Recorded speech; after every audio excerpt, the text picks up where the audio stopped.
Gostaria de ler para você um trecho de um livro da Elizabeth Kubler-Ross. Eu acho que é isso. Perdoe meu sueco. Eu acho que é sueco mesmo, né? Ela é uma psiquiatra suíça. E o trechinho do livro, de um livro dela, o livro se chama Sobre a Morte e o Morrer. É esse aqui, ó. Lembro-me da morte de um fazendeiro quando eu ainda era criança. Ele caíra de uma árvore e não havia esperança de sobrevivência. Pediu apenas para morrer em casa. Desejo atendido, sem maiores dramas. Chamou suas filhas à cabeceira da cama e conversou particularmente com cada uma por alguns minutos. Calmamente, apesar das dores que sentia, pôs em ordem os seus negócios e distribuiu pertences e terras com usufruto para sua mulher. Em seguida, pediu que distribuísse entre si o trabalho, as obrigações, as incumbências que eram dele até o momento do acidente. Pediu a seus amigos que o visitassem uma vez mais para lhe dar o seu adeus. Apesar de sermos crianças naquela época, não nos excluíram, nem a mim e nem meus irmãozinhos. Deixaram que participassem dos preparativos da família e participássemos das dores, até que o fazendeiro morreu. Deixaram-no então em casa, no amado lar que construíra, cercado de amigos e vizinhos que foram vê-lo pela última vez enquanto jazia no meio de flores no lugar em que vivera e que tanto amava. Por que eu quis trazer esse trecho? Esse trecho é o início do livro, na qual eu disse o título, né? Que é Sobre a Morte e o Morrer, onde ela vai discorrer durante o livro sobre essa experiência da morte para os seres humanos, né? Para o homem, para o ser humano, e a experiência de quem sofre, de quem morre, né? De quem está passando pelo esse momento, essa passagem da morte. E é muito importante que você preste atenção nesse relato que eu acabei de descrever, como se experimentava a morte naquela época. Com certeza você vai, óbvio que você vai logo pensar nas condições que esse senhor estava, que ele poderia estar num local mais adequado, num hospital, receber medicações, receber um certo conforto, receber um certo auxílio, né, da medicina, que hoje se avançou diante do relato que a Elizabeth faz, com certeza. Isso vai dizer que seria horrível alguém morrer sofrendo na sua casa e é óbvio que ele poderia e merecia talvez ter recebido um certo tipo de consolo físico, né? Então, recebendo medicações, anestésicos e ou até com o tempo e o avanço na medicina, a vida dele poderia ter sido prolongada. Concordo em alguns aspectos, mas eu gostaria de trazer você a um certo aspecto de meditação de como se experimentava a morte nesse período, neste tempo. Como se experimentou a morte, a própria Elizabeth vê como a família e todos estavam envolvidos. Recordo que ela disse que ela era criança e ela fala meus irmãozinhos. Eu acabei nem conferindo, né, se os irmãos dela eram mais novos, se ela tinha irmãos mais novos do que ela, mas toda a família estava neste momento, observando o homem da casa, né, como bem descrito, ele é um fazendeiro, ele tem as suas responsabilidades com o zelo e o cuidado da família, e ele, ainda no leito, né, de sofrimento, antes de morrer, faz toda a organização necessária para que a família continuasse se recebendo frutos de todo o trabalho que até aquele momento ele fez.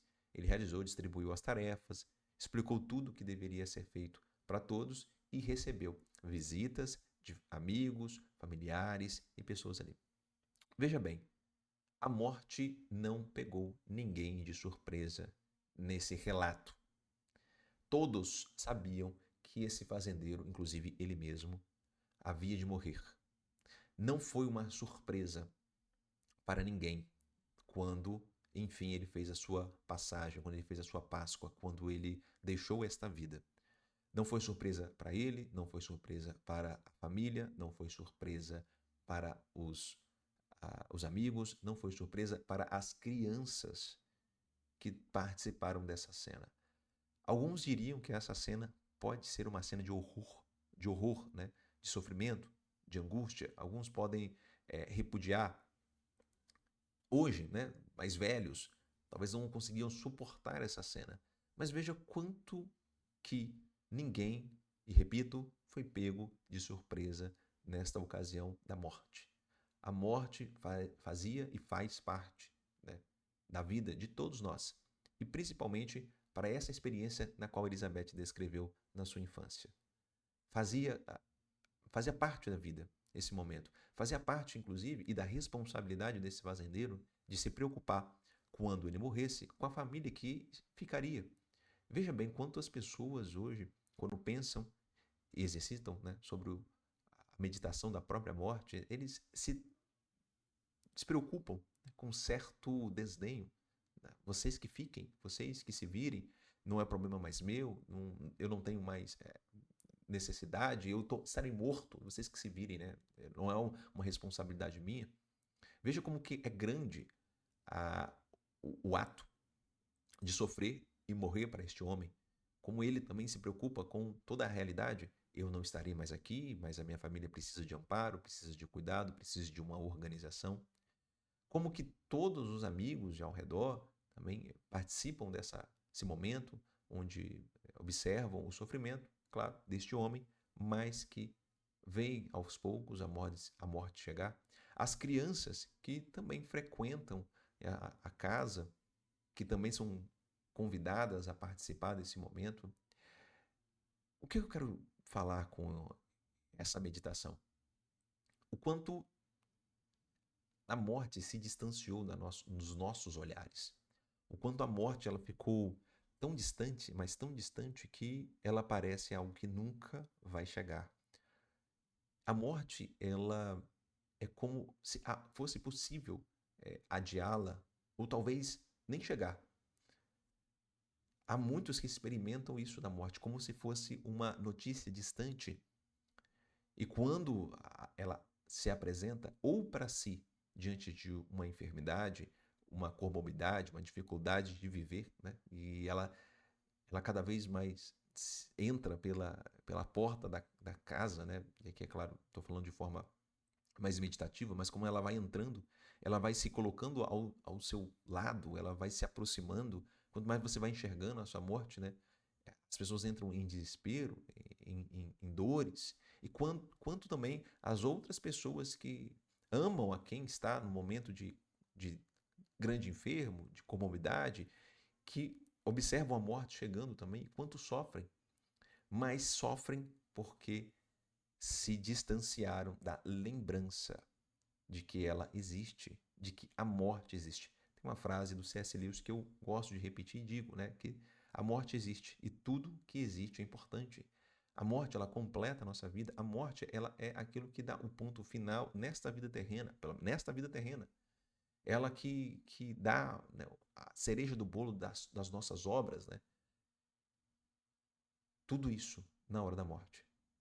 Inclusive, para os católicos, nós que fazemos as orações, a intercessão da Virgem Santíssima, nós terminamos essa oração dizendo que, pedindo ela intercessão para dois momentos, né? O agora, que nós não podemos fugir, não temos como escapar do agora, e quem foge do agora sofre demais, vive infeliz, é angustiado, é amargurado, é ansioso, é triste, porque foge deste momento aqui e agora, que você está vivendo, que você está vendo esse vídeo, e tenta fugir, tenta se distrair, né? Vive numa distração terrível. E a hora da nossa morte, que é uma outra hora importante e crucial para nossas vidas.